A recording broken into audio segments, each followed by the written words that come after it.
Obviously, they hung around till the last few minutes. Just what do you think the difference was tonight? It is lost focus. Started the second half.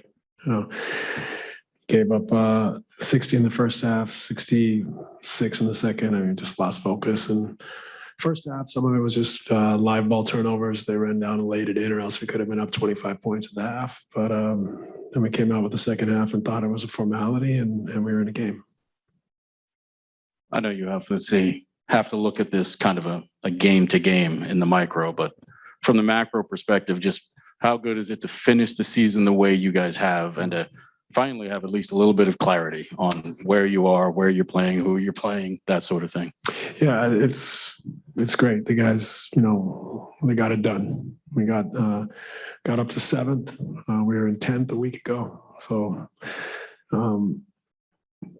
we've had to weather a lot for our guys to get here and earn the opportunity to play today for 7th was a testament to their resolve. And today, getting the job done, regardless how, that's all that matters. We're through, and we'll play Tuesday at home. Going off that, I mean, since you just had Cleveland, is it helpful at all to have a team you literally just played in a game like that, given maybe the scouting report's still fresh, et cetera? Helpful for both teams, I would imagine. So I'm not sure what advantage it is. It's, same scenario for both teams. It's whoever plays better will win. Coach, you had mentioned pregame that Kevin is known as a scorer for most of his career, but new career high in assists. Just where have you seen his playmaking maybe go to another level this season?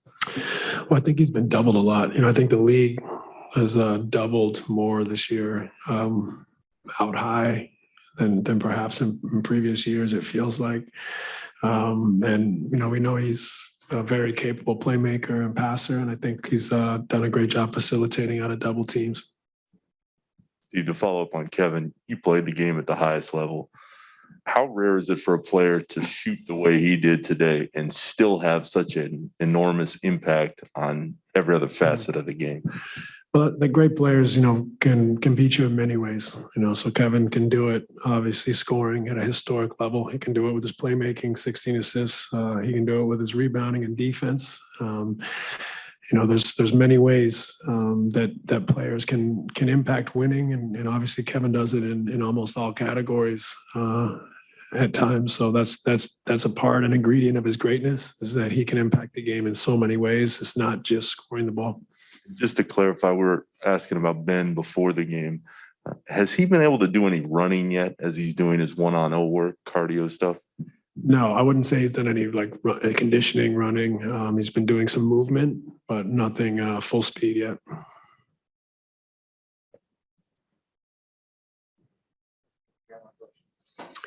That's an air ball. Come on, Alex.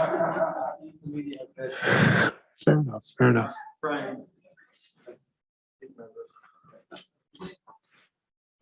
With Ben, he is on a treadmill, all right? Like a Alter G. I mean, do you consider that positive if that's the case? And yeah, I think he does Alter G, which is obviously not full weight bearing.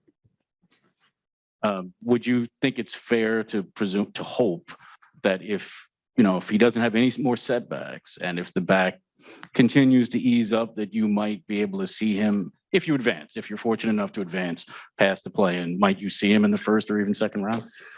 Who knows? I mean, there's no timetable for his return right now. So, he's clearly got some markers to hit. He's not even going full speed on the court or unopposed. So timetable is not set. We're just going to continue to coach and play as a group here. And Ben will continue to work hard at rehabbing. And whenever the time comes, we'll be grateful.